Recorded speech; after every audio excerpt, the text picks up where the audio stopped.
Okay, so what I'm going to do is basically my last video blog basically give you a background of how I ended up coming to a detox center, an alternative detox center in the middle of the desert of Arizona, and I've been here a week now, and I'm going to start blogging regularly to give you sort of an update of what's happening, how it's going, what the experience is like, and hopefully I'll have some great news for you at some point, which maybe can help other people. Anyway, so let me sort of just finish off on why I'm here. As I'd said in the last video, I basically went through the whole traumatic time frame of my life, and the last sort of gasp was to now get off these two medications, most specifically the benzodiazepine, the Ativan. Because though my life has its good points, I have zero control of my emotional state in terms of I'll be doing well for a week or a month or 3 weeks, feeling good, loving life and family and my work, etc., and being quite active, and suddenly, for no rhyme or reason, it'll be like a switch, and I'll click out and I'll feel literally suicidal, wanting to, just feeling like I can't take the pain inside of myself, the fear, and this and it has nothing to do with my world, because life is great, but it'll take over me, and I'm like a crying baby, and I have to call my friends for love and support, and I have to fake it in work, etc. But underneath, I'm dying inside, and then suddenly that'll last a day, a week, a month. Not a month, but usually a day, a week and a half, and then suddenly it'll shift, and I'll be better again, and I'll just thank God that I'm back and better again. So it's this most unbelievable sort of chemical switch, and so what I've read and what I believe is that it's the benzodiazepine, the Ativan, and really, I've been on it for years, and it affects the system so intensely that you don't have control of your emotions. You go through withdrawals, anxiety, etc. at any given time, even at keeping at the same dose.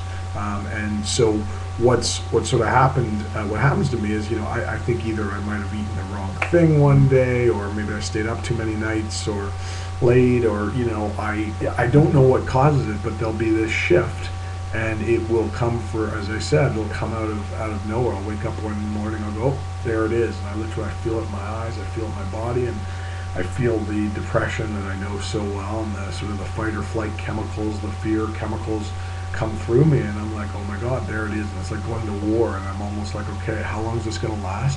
And what keeps happening is I always think, oh, this will never go away. Every time it happens, I think, even though it always does go away, I'll think it never goes away. And in my mind, I think that's it. I'm depressed again for life. And I can't make plans. I can't, because I never know when it's going to hit me. So I've a lot of fear to go anywhere for any length of time, for any days. I never know, going to meetings, doing all the things I do in my life. I'm always cautious about it, because I never know what day I'm going to wake up feeling horrible, or what time of the day. So it's just such a debilitating part of my life, and so surreal to have to be feeling good and have a beautiful life, and then suddenly have these shifts that are so painful, and it's been and I'm never really happy, because deep down I'm always afraid, when's this next when the evil devil going to come back. So I've been searching dramatically for some type of way to get off this medication, because everything points to the fact that everything I've read, that this is what benzos can do. They can literally destroy you, destroy your ability to have clean and clear emotions. And so I basically searched, and I wanted to find a place that didn't use medication to get you off medication, that wasn't a 12-step program, some mental health program, because this isn't about understanding therapeutically what's therapy and psychotherapy. This is a chemical issue, and I believed I wanted to try orthomolecular medicine, an alternative way of detoxing the body, and what I'd read in a lot of studies about sauna and about neurotoxins, about how the saunas can remove the neurotoxins from your body, can remove heavy metals, and actually the drug residue from the medications I took and the benzos stay in your body, and actually you want to sweat them out using chelators and detoxifiers. And so I found this program in the desert, and basically that's what they do. That's what they specialize. But they have every type of person here, every walk of life, and every people that are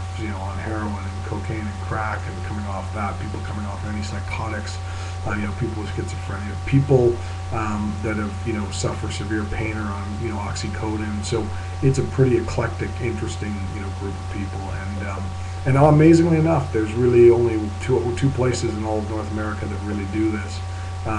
Specifically for people that are coming off psych drugs, and that do this alternative type of program. And there's lots of very high-end detox rehab centers, but they don't use sort of an orthomolecular modality.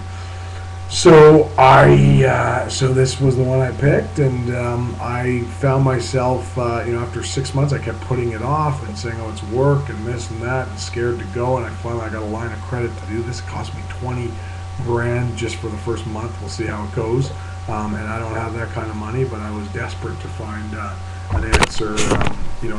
So I decided to do it, and I finally got on a plane, and this amazing friend of mine, Leanne, what a wonderful person, decided to not only, she flew me down to Sedona, which is to Scottsdale, to come to this in Arizona for a few days prior. So she came down with me to get ready for showing up at this place, and she we basically we got a hotel, beautiful resort before I went there, where I ate all the food, the crappy food I could, and all the enjoyable food, because I knew that'd be it. It would just be no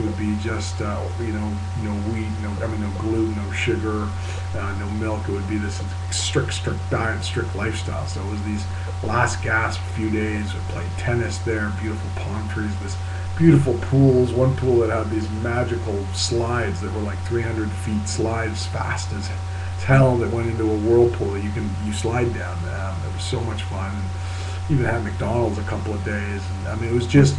But inside, there was a lot of anxiety, and the fact that we were traveling, it was an intense travel because our flights took forever, and the bad eating, my anxiety physically, chemically was bad, and then it was also bad, mentally and spiritually, because I knew I was going to have to end up at this place after these 3 days. So basically, I'm going from my Toronto life and working with people in this normal sort of life, from my condo with my friends and family, and to suddenly being at this beautiful hotel, but then knowing that I'm going now into the middle of the desert to a completely different environment I've never been to before.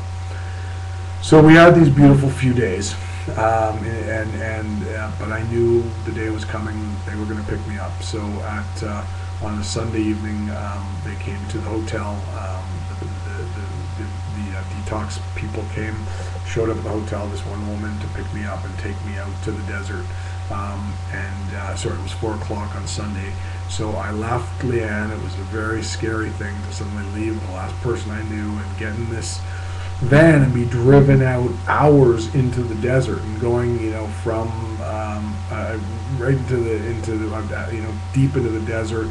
And when we're driving, it literally looks like Mars, because it's there's these huge, massive red rocks and cliffs and just open desert and cactuses, and the sun's going down. And it sounds beautiful, but when you're scared, you're going to a place you've never been in the middle of nowhere. It felt literally like I was on a different planet, and it didn't feel good to me. Plus, the woman who picked me up was not a very warm person at all. Quite cold, quite tough. Didn't make me feel very safe. Kept stopping every half hour for smoke breaks, which was bizarre considering we were going to this specialized detox center.